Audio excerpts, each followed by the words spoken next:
Red Zone TV kwoli webale kubanga okyagoberera yonna gy'osinzira okubanga gy'otulabira kyokola kya mutawana nnyo gwa kyatambula naffe ku mukutu ogwa Red Zone TV atanamu kubanga osubscribinga nga bulijjo nnyongera okubanga nkutegeeza nti kkirira wansi awola buli kigambo subscribe tukwateko kwata kade aka notification agenda kuba tomisinga nsonga yonna wakati mu mbeera nga bwetambula waliwo omuyimbi amanyiddwa nga David Lutalo.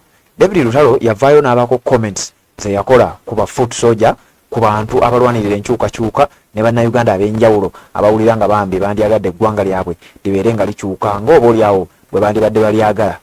David Lutalo yavaayo n'ayogera ebigambo bingi naye nga mu bigambo byayogera mwalimu okugezaako okukkakkanya, mwalimu okugezaako okubalaga nti bye bakola oba olyawo bya kisiru tebigwanidde. Kakati mu mboozi eyo abayimbi bangi bavuddeyo nga mwe muli ne Miseach Ssemakula alaga nti ye ayagala kubeera ng'awolereza David Lutalo era n'ategeeza eggwanga nti bannange mu musonyiwe. Wabula abaana bamunnyonnyodde ebigambo bye bamunnyonnyodde wabula gye biggweredde nga ne Miseach Ssemakula yandibanga agenda ddugenderamu nga bw'ogenda okuwulira mu katambi k'engendo kubanga nkuwa ku mukutu ogwa Red Zone TV. Bannayuganda bangi bavuddeyo nga bamunenya ku mbeera gy'ataddemu eggwanga oba gy'ayagala okuteeka mu bannayuganda nti omuntu waabanga asobezza kituufu asonyiibwe. Wabula okusinziira ku bigambo David Lutalo bye yakozesa bannayuganda bagamba tebali wiringi kubeera nga bamusonyiwa. Kati nga sinaba kubanga nkulaga ebigambo bino ebikaawu okukira omususa gwe munnange ali ku mukutu ogwa Red Zone TV kkiriza nsooke nkuggirewo akalango kano kamu then nkomewo n'ebigambo bye baweereza omukulu amanyiddwa nga Miseach Ssemakula eyazze okubeera nga yeetondera David Lutalo. Wuliriza nze gye tweyongereyo. Assalamu alaikum wa rahmatullahi wa barakatuh. Amanya n'eddoboozi Aji Abudu omusomi w'eddua nkola ku nsonga ez'enjawulo emirimu nga gikutataganyeko ebyenfuna byo nga bidobonkanye ne oba oli bweru wa ggwanga emirimu gya kucankalanako jangu kusomere ku ddua okubeda nedda eddua zaabaawo eddua zisomibwa omuntu n'oterezebwa mu mbeera yonna ebadde ekusibyeko akanyaga. Nina ekyoto kye nsobola okukumira wadde oli bweru wa ggwanga nga toli kumpi wano n'ofuna omukisa ogwo nawe n'osomerwako ku ddua nga nkuteddeko n'akabaani Allah ajja kusaasira ajja kwanukula. Kuba ku namba yange y'essimu 0752 44 71 56 ne ku WhatsApp kwendi mpereza obubaka sobole okuyamba. Assalamu alaikum wa rahmatullahi wa barakatuh. Miseach Ssemakula bwewetegereza ebifaananyi byo bineeno byanjawulo naye nga oli muntu omu era eno ye video yange gye ngenda osemba okukola okwogerako nga Miseach Ssemakula era ogenda nakumanya n'ensonga lwaki nkoze video eno. Miseach Ssemakula ono gwe tulaba ono ng'afaanana mu mbeera embi yazimbibwa bantu okutuuka ku ono gwe mulaba nti leero atukulamu anyumunguse. Nkiddamu yazimbibwa bantu ku ssente za Munnayuganda 10,000 nga music industry tenaba kujjamu salimu sale. Kyovola bantu today music industry ya Uganda egenda kugwa egwire ddala eyevuunike oluvannyuma lw'okubeera nti gavumenti yagiyingiramu. Miseach Ssemakula ne David Lutalo kuba gavumenti egenze okugamba nti David Lutalo ekulengere nga omuntu wa wansi amaze kujja mu mbeera gyo wali otunulamu. Miseach Ssemakula ffe twakuzimba omuntu wa wansi ne 10,000 naye nze nina ekibuuzo kyange kuba gwe walutandise bukyanga obeerawo diwo wali osituseeko n'ogamba nti kanzirize abantu newe mukola concert mukola zammwe nti kweyanza but okweyanza still era oba osika mu Munnayuganda wabula oba tomuwa.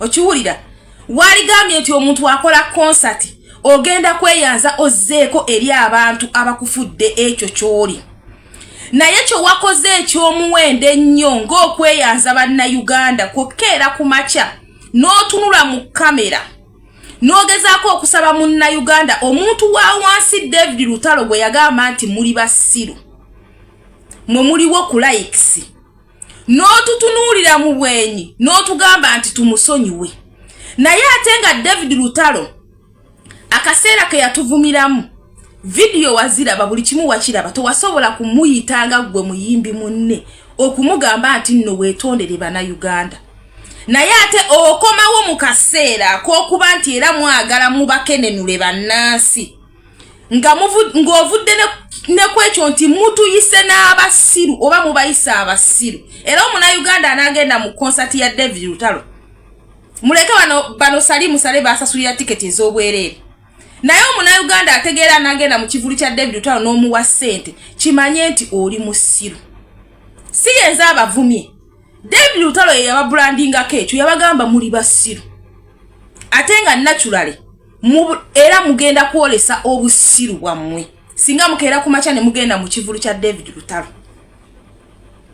Kati ye Papa Miseach Ssemakula mukuzza eri abantu nga gwe kyovola nkoseza obufaananyi buneeno bwombi, ekifaananyi kyo wootunula tudde nekiri omuntu wa wansi gye yakujja kuba gwe Miseach Ssemakula toliiko ssente ya gavumenti ogenza okunyirira ebadde ssente ya mufuna mpola 100 yekutuusiza ku mbeera gy'olimu ne famire yo, yekutuusiza okubeera ng'onyiranga bw'oli ne famire yo, si gavumenti ya Mwami Museveni.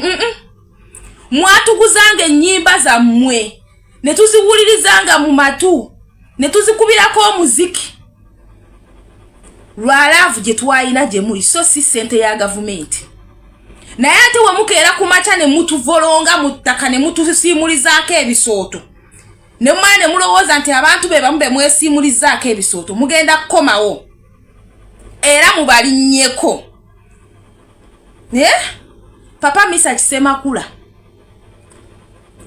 oyina restaurant ekola naye tokeerangako olunaku n'ogamba nti angenda kuzza eri bannayuganda abambeereddewo okubeera mu mbeera bweti nti abaana bange bali London, abaana bange bali mu mbeera nnungi neeyagala.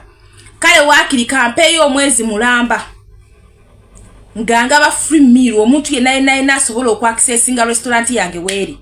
Nina omwezi mulamba ngenda kuddiza eri abawagizi bange ku bbanga ly'ennyimbye lyenkubidde music mu Eagles production ne mwawukana na kati okyali ku music nti kanzirize omuntu wa wansi ekyo tokikoze.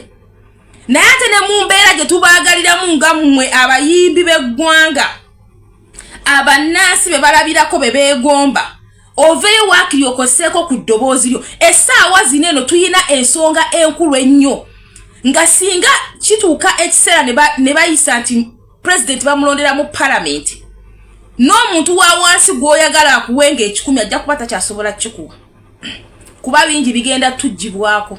Bwebanga economy today eri bweti ng'akalute tukalondera mu parliament kati ate we kanadda mu parliament temusobola adde na byogerako. You have platforms. Mwenna mugula ebintu ku maduuka buli kimu mukikola muli bannansi. Ekyokubeera omuyimbi tekikujjaako kuba munnansi. Yo Ugandans.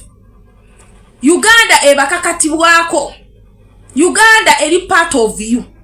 Naye gwe oyagala kutulaga nti Uganda it's part of you nga oli mu music industry ng'ojjamu bannansi kasente. Miseach Ssemakula olulala nga toyagala kuyingira mu mazina gambwa lowooza musigalire eyo gye mubeera ne mukola obuvuyo bwammwe ne mwebuzaabuza ne mubeera nga abatalaba bifa mu ggwanga mubeereyo teri agenda kujja boogerako.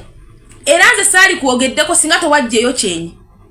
Naye the moment wojjirayo ekyenyi owolereza oyo eyatuyita abasiru nga atuyita abasiru oyo nja mukolera video nga bwe yali atunula obufaananyi bwonna mbujjeyo. Saagala mukolera video wano, njagala nzijeyo obufaananyi bwa David Lutalo. Papa Miseach Ssemakula bwoti bwe wali otunula ffe tukutuusizza kweyo embeera. Kasente kaffe boy, kasente ka Munnayuganda ke kakunyirizza. So olulala think twice before you speak. Lowoozanga naye temutujooga, temufuula munnansi kubeera nti tategeera. Assalamu alaikum wa rahmatullahi wa barakatuh. Amanya n'eddoboozi agudde omusomi w'eddwa. Nkola ku nsonga ez'enjawulo, emirimu nga gikutataganyeko, ebyenfuna byo nga bidobonkanye, ne oba oli bweru wa ggwanga emirimu gya kucankalanako.